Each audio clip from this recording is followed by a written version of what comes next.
नमस्कार।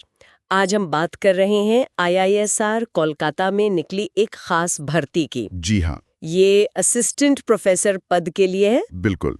और ये एक स्पेशल रिक्रूटमेंट ड्राइव यानी एसआरडी है। अच्छा, एसआरडी। हाँ, ये विज्ञापन संख्या IIS KSRD DOFA 2025-1 है, जो 16 जून 2025 को आया था। इसका मकसद है बैकलॉग वैकेंसीज को भरना। ओह, बैकलॉग वैकेंसीज, मतलब जो पिछली भर्तियों में आरक्षित पद खाली रह गए थे। एग्जैक्टली। तो आज हम इसी विज्ञापन के मुख्य बातों पर गौर करेंगे। कौन से विभाग हैं, क्या योग्यता चाहिए, अप्लाई कैसे करना है और रिजर्वेशन के क्या नियम हैं। ठीक है, तो आईआईएसआर कोलकाता सब जानते हैं।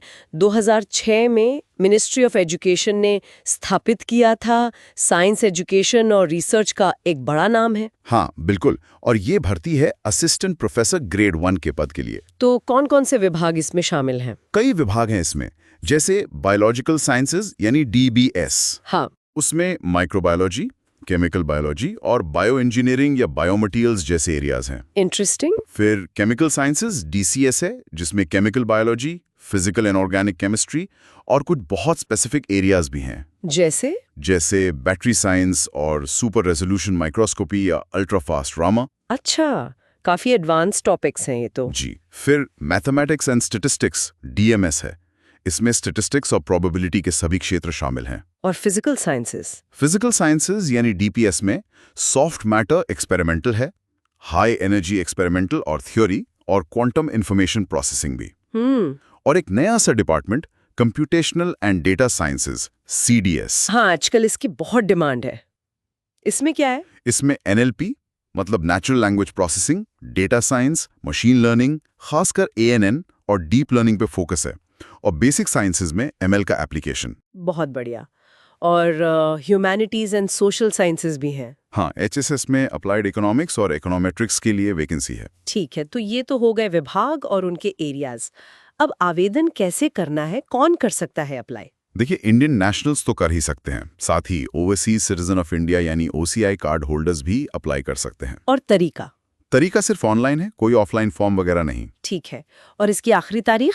लास्ट डेट है 31 जुलाई 2025 शाम 5:30 बजे IST तक। ये ध्यान रखना होगा। और एक बहुत जरूरी बात, कम से कम 3 रेफरेंस लेटर्स चाहिए ही चाहिए, अनिवार्य हैं ये। 3 रेफरेंस लेटर्स, ओके।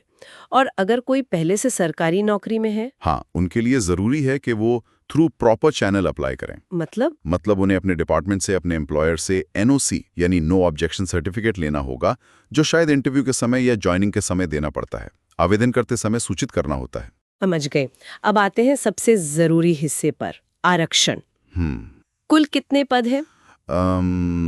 कुल 08 पद हैं इस SRD में। अच्छा, सिर्फ 8? हाँ, क्योंकि ये बैकलॉग वैकेंसीज हैं।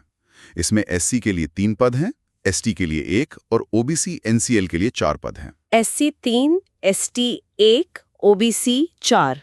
ठीक है। और ये ध्यान रखना जरूरी है कि संस्थान के पास ये अधिकार है कि वो इन पदों को भरे या ना भरे या संख्या में बदलाव करें। ये तो होता ही अक्सर। बिल्कुल।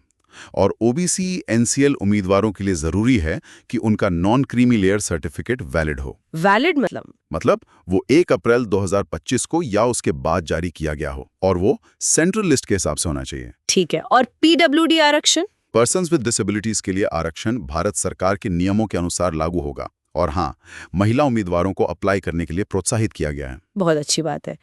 अब ये बताइए, चयन कैसे होगा? क्या सिर्फ इंटरव्यू होगा? नहीं, प्रक्रिया थोड़ी लंबी है। पहले तो जो आवेदन आएंगे उनकी स्क्रीनिंग होगी संबंधित विभाग में। फिर डिपार्टमेंटल फैकल्टी एडवाइजरी कमेटी यानी कि DFSE कैंडिडेट्स को शॉर्टलिस्ट करेगी। ये शॉर्टलिस्टिंग उनकी योग्यता, रिसर्च का प्रदर्शन, पब्लिकेशंस वगैरह के आधार पर होगी। अच्छा। जो उम्मीदवार शॉर्टलिस्ट होंगे उन्हें शायद प्रेजेंटेशन देने या इंटरैक्शन के लिए बुलाया जा सकता है। ओके। इसके बाद institute faculty advisory committee IFSC final shortlist तैयार करेगी। और फिर? और सिर्फ इन फाइनल शॉर्टलिस्टेड कैंडिडेट्स को ही इंटरव्यू के लिए बुलाया जाएगा। तो मतलब कई लेयर हैं इसमें। जी हाँ, काफी रिगरस प्रोसेस है। अब योग्यता पर आते हैं। असिस्टेंट प्रोफेसर ग्रेड 1 के लिए क्या चाहिए? PhD तो होगी ही। हाँ, PhD तो अनिवार्य है संबंधित विषय में। साथ ही आपकी जो पिछली डिग्री है मास्टर्स, उसमें फर्स्ट क्लास या कम से कम 60% अंक होने चाहिए। विज्ञापन में विभागवार लिस्ट दी गई है कि कौन सी मास्टर्स डिग्री चलेगी और एकेडमिक रिकॉर्ड भी अच्छा होना चाहिए। बिल्कुल। अच्छा, एकेडमिक रिकॉर्ड जरूरी है। और एक महत्वपूर्ण बात, अनुभव। अनुभव कितना? पीएचडी पूरी होने के बाद कम से कम 3 साल का टीचिंग, रिसर्च या इंडस्ट्री का अनुभव होना चाहिए। 3 साल का पोस्ट पीएचडी एक्सपीरियंस ये जरूरी है। हाँ, ये ग्रेड 1 के लिए है। प्रकाशन की भी कोई शर्त है? आजकल ये बहुत देखा जाता है। हाँ बिल्कुल है, और काफी स्पेसिफिक है। कम से कम 6 Q1 जर्नल पब्लिकेशंस चाहिए फर्स्ट ऑथर के तौर पर। 6 Q1 जर्नल्स। Q1 मतलब टॉप 25% जर्नल्स? जी हाँ, अपने फील्ड में इम्पैक्ट फैक्टर के हिसाब से जो टॉप 25% में आते हैं। मतलब काफी हाई क्वालिटी रिसर्च चाहिए। ये तो काफी हाई बार है। हाँ, हालांकि मैथमेटिक्स, स्टैट्स और सीडीएस के लिए ये शर्त थोड़ी कम है। उनके लिए 4 Q1 पब्लिकेशंस मांगे गए हैं। अच्छा, उनके लिए 4। ठीक है, अब जरा सैलरी और बाकी फायदों की बात कर लेते हैं। हाँ, ये पद एकेडमिक पे लेवल 12 का है। इसमें शुरुआती बेसिक पे 1,01,500 रुपए है। ये तो अच्छा स्टार्ट है। जी, और 3 साल की सर्विस और परफॉर्मेंस रिव्यू के बाद लेवल 13A1 में प्रमोशन का प्रावधान है, जिसमें बेसिक पे 1,31,400 रुपए हो जाता है। ओह वाह, पदनाम वही रहेगा? हाँ, पदनाम असिस्टेंट प्रोफेसर ग्रेड 1 ही रहेगा। हाँ। पर पे लेवल बढ़ जाएगा।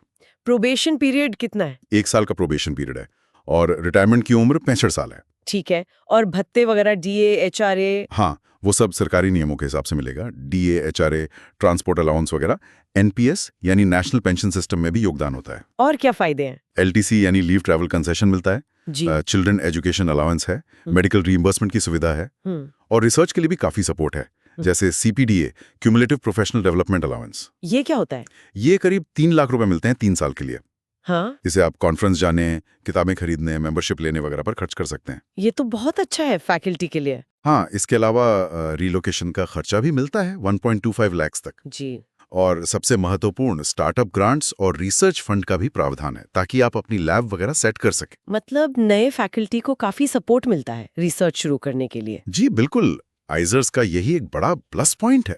कोई और सामान्य जानकारी जो उम्मीदवारों को पता होनी चाहिए? हाँ, बस यही कि आवेदन में सारी जानकारी सही भरें, क्योंकि बाद में सब कुछ वेरीफाई होता है। जैसे कास्ट सर्टिफिकेट, आपकी डिग्रियां, मेडिकल फिटनेस, पुलिस वेरिफिकेशन, ये सब नियुक्ति से पहले या बाद में चेक होता है। ठीक है। और कोई भी कानूनी विवाद होता है तो उसका क्षेत्राधिकार मतलब जुरिस्डिक्शन सिर्फ कोलकाता ही होगा। ये भी ध्यान रखने वाली बात है। तो कुल मिलाकर देखें तो ये आइजर कोलकाता में एक महत्वपूर्ण अवसर है। हाँ, खासकर आरक्षित वर्ग के उन उम्मीदवारों के लिए जिनके पास अच्छी योग्यता, पोस्ट पीएचडी अनुभव और मजबूत रिसर्च प्रोफाइल, खासकर Q1 पब्लिकेशंस है। और चयन प्रक्रिया भी काफी कॉम्पिटिटिव लग रही है। बिल्कुल, ये आसान नहीं होगा। स्क्रीनिंग, शॉर्टलिस्टिंग, प्रेजेंटेशन, इंटरव्यू, कई पड़ाव हैं। तो ये एसआरडी एक अच्छा कदम है बैकलॉग वैकेंसी भरने के लिए? हाँ है तो, पर ये एक बड़ा सवाल भी खड़ा करता है कि क्या इस तरह के स्पेशल रिक्रूटमेंट ड्राइव्स वास्तव में अकादमिक उत्कृष्टता और प्रतिनिधित्व यानी रिप्रेजेंटेशन के बीच सही संतुलन बना पाते हैं? ये सोचने वाली बात है।